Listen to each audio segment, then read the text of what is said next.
today we're going to talk about basic network architecture. So by the time that we will finish this, you probably understand how an architecture of a network at a basic level, and I will emphasize the basic level because it's very basic, works. Right, so let's see. Who am I and why am I qualified to talk about this, right? So this is me. You know me, Valentin. I am of course, your friendly colleague and software developer. So what I did, I took my Cisco certified network associate, CCNA. So don't worry, right? Very pumped. Okay, and then I started working as a network and security engineer, level 1, then I promoted to level 2, and then I started doing only cybersecurity analysis. So this would be me, and this would be my relevant education for this talk. Alright, so what is the internet? A lot of us may think of this, what is the internet? But let's just take what is it composed of. Right? Yeah. So the internet basically is composed of equipment. Like let's say routers. Right? We also have switches, computers, and servers. As I already mentioned, this is a basic network architecture, so we will only look at these equipments. There are so many others, but these are very good for us to actually get a general view of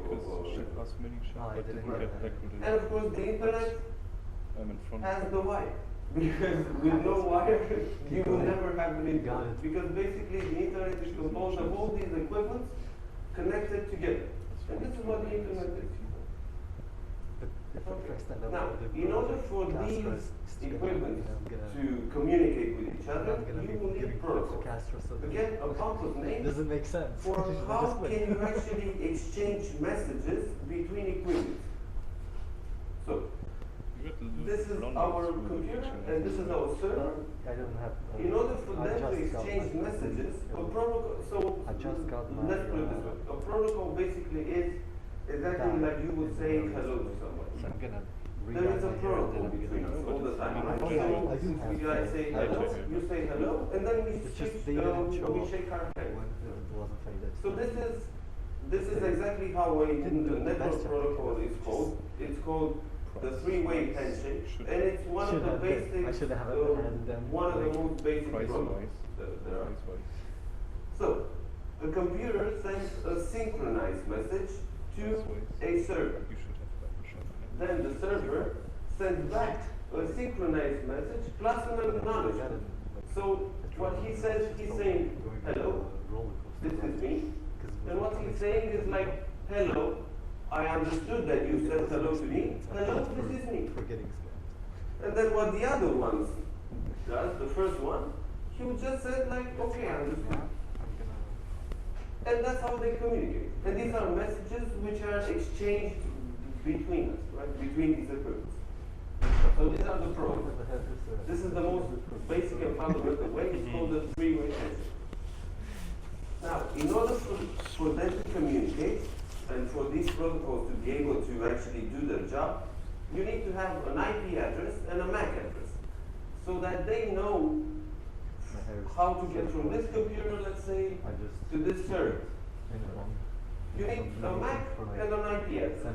Now, for the purpose of today's presentation, we won't go into MAC addresses, but we can just know that MAC addresses are a unique identifier, right, to your network interface card. So a network interface card has a unique identifier. And that's basically all that we need to know about MAC addresses for today. But however, we will look at IP addresses because this is going to be really good for us. So the IP addresses are, again, a string of numbers, which is just an address so that these protocols know where to deliver their payload, the messages. Now, there are two types of IP addresses, IPv4 and IPv6. The IPv4 has 4 binary octets. That means that it has 32 bits. And the IPv6 has 8 hexadecimal fields. 128 or 26 bits, if I'm not mistaken, right? Okay, my memory fails. Alright. And an IPv4 address looks like that, right? 123.7.11.10, that's just a random number. And an IPv6 address looks like this, right? Which is pretty long again. Okay. Let's look at IPv4, because if we understand IPv4, then we will be able to understand IPv6 as well, because they're based on the same concepts, and everything that you do in IPv4, you do in IPv6. There are so slight and modifications to it that if you understand IPv4, then you will get both. Alright, so it has 4 binary octets again. That would be an address. Let's make it a little bit wider so we can look at it in depth. Now we're going to look at it at the binary level. So each octet is comprised of 8 bits, right? And a bit can take the value of 1 or of 0. Now, these values of the bits also have some corresponding values. And these are the values. They double each time. Right? So let's take for the first octet, you have 1, then it doubles, 2, doubles, until 128. You can also look at these values like 2 to the power of 0, to the power of 1, to the power of 2, so on and so forth, until 2 to the power of 7. Right? So why look at it like that? Because it's much more simpler to look at it like this. And now, we are going to look exactly in the binary. So these are the values that the binary values can take. So that this is the binary for them. Right? So if you take a simple calculus, if you make a simple calculus, you will see that for the 1, they're not very strict, as you can see. Apologies. Alright? For the 1, if you have a 0, then the 1 does not get activated. But if you have a 1 on binary, then the value gets activated. Right? So here we have in the IP address, we have 10.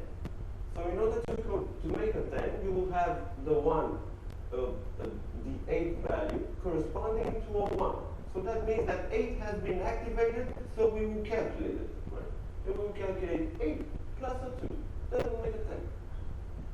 Same thing here, right? Underneath 8, you have a 1, so that means it got activated. Underneath 2, you have a 1. Underneath 1, you have a 1. Then 1 plus 2 plus 8 makes 11. So this, for me, is the easiest way to look at binary, because they're just corresponding values. And if you place a 1 there, then the value has activated, and then you take it into account, and you sum it up. That's how you get it, right? Let's take another one. Now, this would be an idea. 0.0.0.0. Nobody uses it, but we'll take it as an example. Right? Okay, so I'm sure that by now you've already guessed that the binary value for 0.0.0.0 would be all zeros, right? Because there's nothing on 1, so no value has been activated and summed up. Now we look again at the values. And this is the binary for it. It's all zeros, all the way. Now, let's look at this one.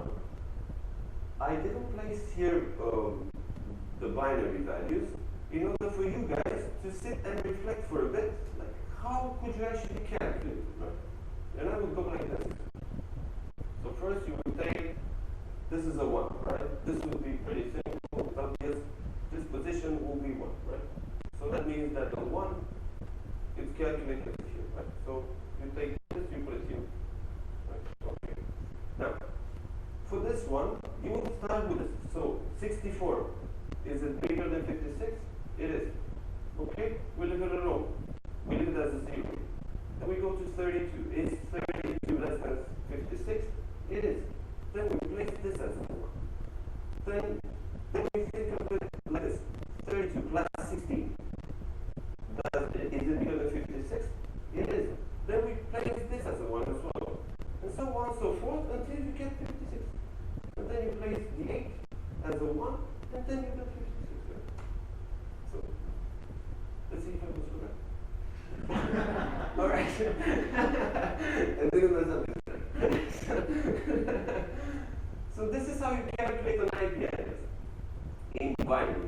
at the binary, we will see in a while why we look at the binary as well, because we need subnet masks.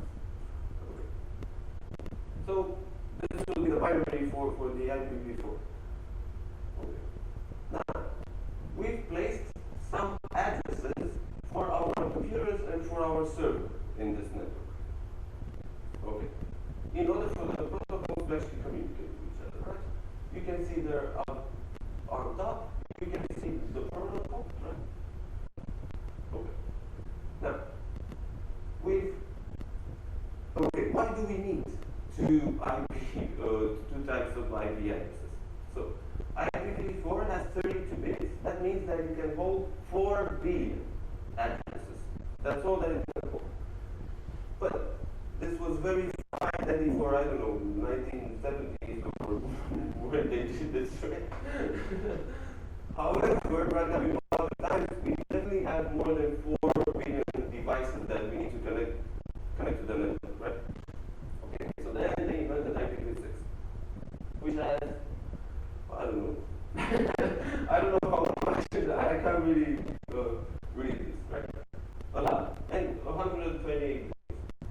It's in hexadecimal, so it's huge, right? It has so many devices that I don't know if we will fill this up. Right? However, this is why we have two types of IP addresses. But for IPv4, since most of the devices still use IPv4, they had to come up with another idea until we migrate everything which is in IPv4 until it's migrated to IPv6, right?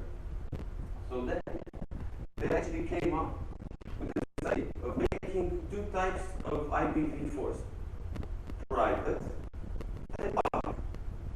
And now, the private IPs start from 10.0.0.0.0 and they end at 10.255.255.255 and so on and so forth with these ones. There are 3 classes. 3 of them are private IPs, and the other ones, almost all of them, are public IPs. Of course, you have there, let's say, some IPs that you will use in order for your computer to communicate with itself. You have more IPs here. But let's focus on these ones, the private IPs, right? So now you have some private IPs, and this will give us the differentiation between WAN, which is a wide area network, and LAN. So, let's swap this. Too many computers. Okay. So this is the WAN, right? A wide area network. In the WAN, for all our devices, we will use only public IP addresses. But in the LANs, we will use only private IP addresses. Okay. Now, as you can see at the router level, where you will connect the LANs together with the router in order to actually, for them to be able to communicate from their LANs in the wide area network, so basically to the internet. Right here, what we have in this building is a LAN, right? A local area network that communicates that all the computers have a private IP. And they all communicate with each other in the same network, but in order to communicate with the internet, with everybody else, they need a public one. So, in order to do this, for each computer that we have here, we will need to connect to a default gateway. The default gateway is the router, and that's where all the LANs are connected. So that's where a computer will need to be connected in order to go on. And as you can see, the default gateway is represented there, and it will have a private IP as well, right? Okay, because only the other level, the part that is facing the WAN, will have the public one. Okay, now, to complicate things even more, we have something which are called VLANs. So these are virtual local area networks. All right, why do we have these as well, right? Let's say because you have different different departments in your company. And you wouldn't want, let's say, the accounting department or the engineering department to be able to talk with the accounting department. Because maybe they will find out what the paycheck of the CEO is. That may not be so very good for them. Or there are sensitive information. Okay. So then we divide these in VLANs. In order for VLANs to communicate with each other, they will need a router. It's impossible for them to communicate with each other only with switches, because switches look only at the MAC addresses. But routers look at the IP address. These are the layers. We won't go into layers because we won't really need them this time around. Maybe if we make another one, we will go into layers as well. Now, so we have these VLANs, right? The DMZ, by the way, it's called a demilitarized zone. Demilitarized zone is the zone where you put your servers. That, let's say I would connect to google.com. The server for google.com would be in something which is called a demilitarized zone, so that I will be able to connect my computer to them and retrieve the data, like index.html, in order to actually see the page, right? Okay. Now, we have something which are called subnet masks. And if I go back a bit, you have different subnets. So for this LAN, for the LAN, you have a subnet. And for that LAN, you have a different subnet. For the VLANs, you will be able to have a different subnet as well, if we look at it this way. So this is why we will need to subnet. Subnetting basically means that you will divide this space, the space, let's say, from 10.0.0 to 10.255.255. You will need to divide this space because they can hold so many addresses. You will need to divide it in order to hold addresses for all of your VLANs and all of your LANs. Just basically divide it.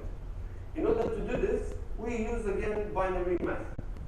And we use something which is called the subnet mask. Now, we have two ways of looking at the subnet mask. We either look at it like 10.0.0.10/8, and then a /8 tells you the same thing as you would say that the subnet mask is 255.0.0.0. It's exactly the same thing. And now let's explain why. So, if you say that it's a /8, that means that you're looking at the first octet, the first 8 bits. Right? So you have, in binary, you have so let's put it in a different so if you have /8, all those binary for the subnet mask will be 1. And they will make up 255. If you add them up, they make the 255. And then the other ones are set on 0. Now, the binary right now that you see on the screen is not made for the subnet mask. It's still for the IP address. So I left a little bit of thing for you to imagine. Or I may just finish this last night, so apologies here. Okay. So this would be a /8. And now you have this slash here that actually shows you that you only look at those first 8 bits. And this is how you divide your address, because then everything which comes after your slash will be able to take 1s. But everything which was before the slash will not be able to take 1. Alright, now /16. It's the same thing, but it's here, right? So you have 8 bits plus 16. And then your subnet mask would be, you can put it like this, /16. This would be one way to say it. Or you can put it like this, 255, because for the subnet mask, if you can imagine here, the binary for the subnet mask would be 1, 1, 1, 1, 1, 1, 1, 1, 1, 1, 1, 1, 1, 1, and then 0, 0, 0, 0, 0, 0, 0. because the subnet mask is 255.255.0.0. And that's what the actual subnet mask is. That's just something that we look at it way quicker, rather than looking at 255, 254. Right. And then a /24. Now, these are the most common subnets that you could have, because they divide them very, how do I say, regularly. But you can have also irregular ones. So instead of a /24, you can have a /23. Then a /23 would be, instead of this slash being here, it would be somewhere here. So then you would take this one into consideration as well. So you will be able to put here a 1. So let's say your IP address could turn into 10.0.1 and then .10. And this makes actually your space become way larger, right? So the smaller this number gets, the more addresses you get. Alright, and now for the end of this presentation, and afterwards, of course, I do invite you to put questions in just 30 seconds. So, now, you will ask afterwards, you have private IP addresses and then you have public ones. Okay, but that doesn't fix the issue, right? Because we still have 4 billion addresses. So why do we need public and private? So if you put only private IP addresses in your LANs and your VLANs, and public ones in your VANs, you will need somehow to translate them. And in order to translate them, you will need a protocol, which is called Network Address Translation. And the protocol is right over there at the router level. Where you see the router being cut by a line, that would be NAT. And so what this means is this, that this computer, when it goes out into the internet, it will actually have 42.23.1.5 as its IP address. And this is how the whole of the internet will see this server. It will never see it as 192.168.0.2. Why is that? So, here we have a LAN, right? Which holds 10.0.2, and it has these subnet masks. But let's say there's another small company somewhere in the world that will have the same IP addresses for its LAN. We all use the same address space, these private IPs. But when they go out into the internet, they will have a public one. And another thing is, really key to understand this would be the fact that in order for the packets to go out and then return to you, NAT will assign a port number to your computer with this private IP. And what that means is that when it comes back, it knows to which computer it should send that information. And that's how it goes. And I guess this would be it for a basic network architecture.